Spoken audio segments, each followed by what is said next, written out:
Hi, my name is Heather, the Traveling Storyteller, and today I'm going to read The Korean Countryside by Sally Bereen. When young Sheik suggested a visit to his relatives in the countryside, I knew this would not be the most comfortable ride, but it was a good season to visit the country here, and it was Taino Day, one of the biggest festival days of the year. So we went, young Sheik, Jong Sheik, their mother, the driver, and me, in a Jeep that grew weary, as you will see. The road in the beginning wasn't too bad. In fact, quite good for the traffic it had.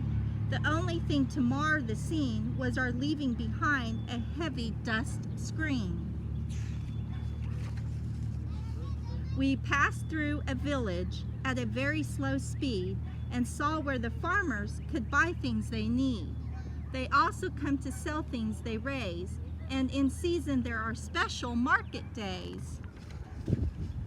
Now, most Korean farmers, you understand, live in the midst of rice raising land, and the road to their homes is a dike that divides and traps water in the paddies that lie on both sides. Their homes are mud huts with rice straw thatch, and like fat squat mushrooms stand in the patch.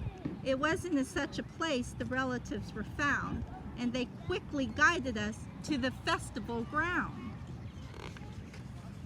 There were contests for men. The prize staked to the ground was supposedly the handsomest bull to be found. Taino Day marks the last of the season for the farmers to play, and for thousands of years they've celebrated this way.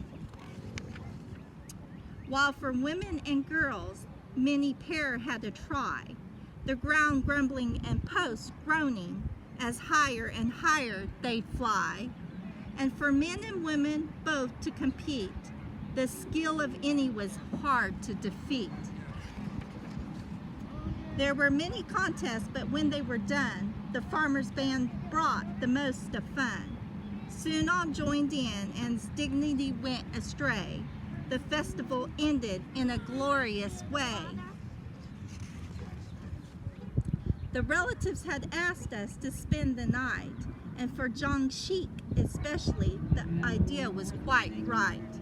And after eating it wasn't too long before all of us in Korean fashion slept on the floor. The next day, as we began our homeward ride, the real work had started in the countryside, and along the dike were backs bent low as rice transplants were placed just so. And where thirsty rice was just beginning to stand, the farmers quenched the paddy land, while another with his best friend is the bull is known, prepared for more vegetables to be sown. And the women too, in a stream cool and clear, were about their business as the children played near. Our next visit to the countryside was early in the fall, and a much longer ride. It was for Chuseok, the Korean Thanksgiving Day, and it was with young Sheik's grandparents we planned to stay. The farmers were busy everywhere, and the scarecrows now had a quite vacant stare. Although young Sheik thought they must feel sad to lose the prestige which all summer they had. And one of the sheaves were out of the field. Some flailed to get the rice to the yield, while others it seemed had a better way, with none of the rich plump grains going astray. And further along, where the rice was already being strawed, bagged, the straw neatly stacked, would keep hands busy when the farm work lagged. But now we discovered not all of the farmers were harvest bent. as from a side path with a very display of sentiment came a funeral procession with the hearse carried high, and after all the pallbearers, the family in the mourning close filed by.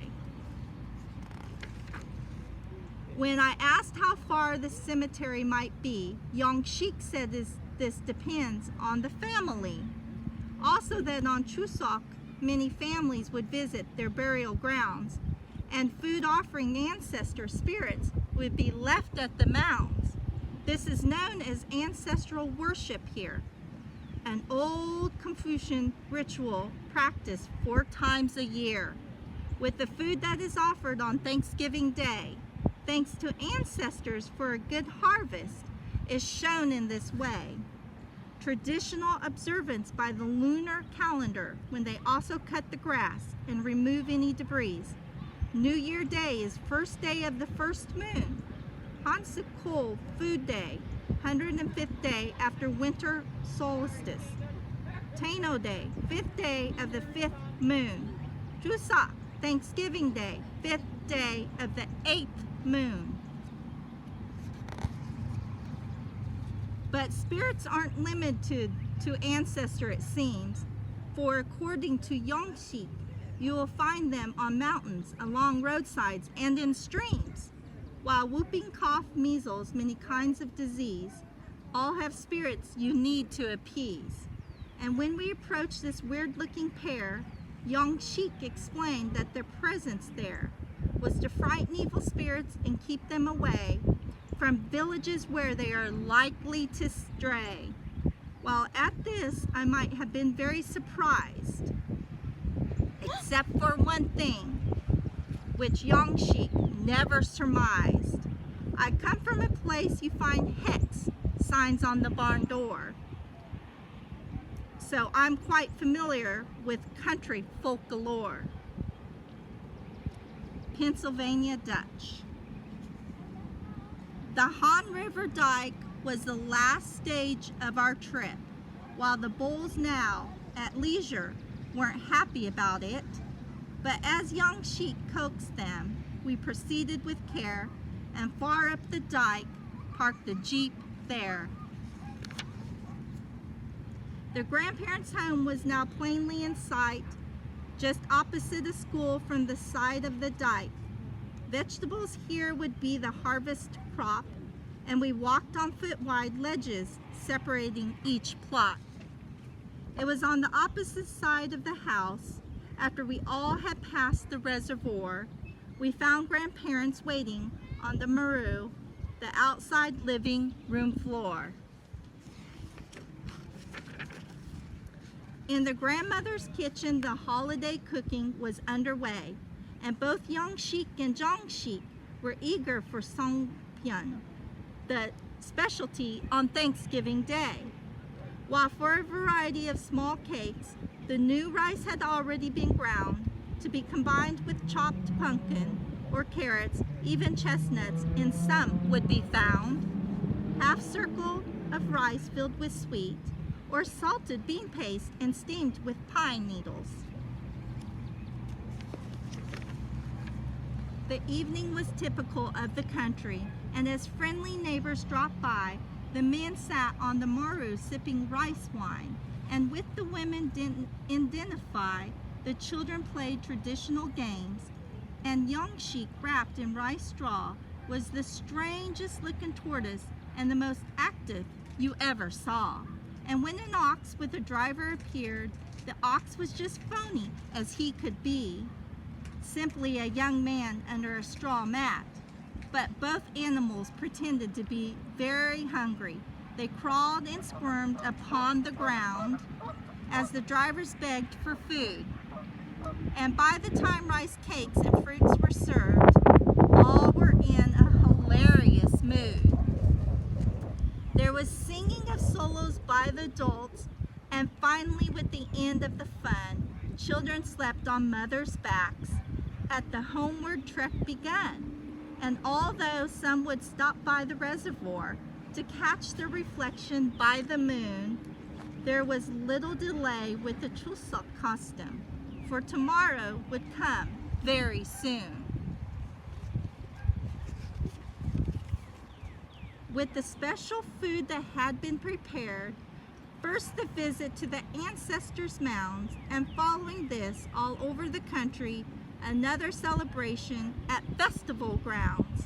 While no swinging and archery at this time of year, there were games and of course wrestling, and the farmers' band in high gear.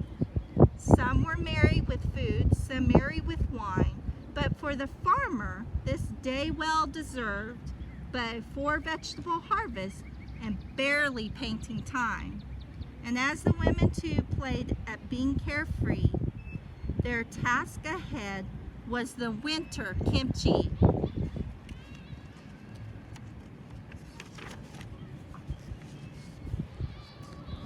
And next week we'll do chapter 3. Thanks! Hope to see you there!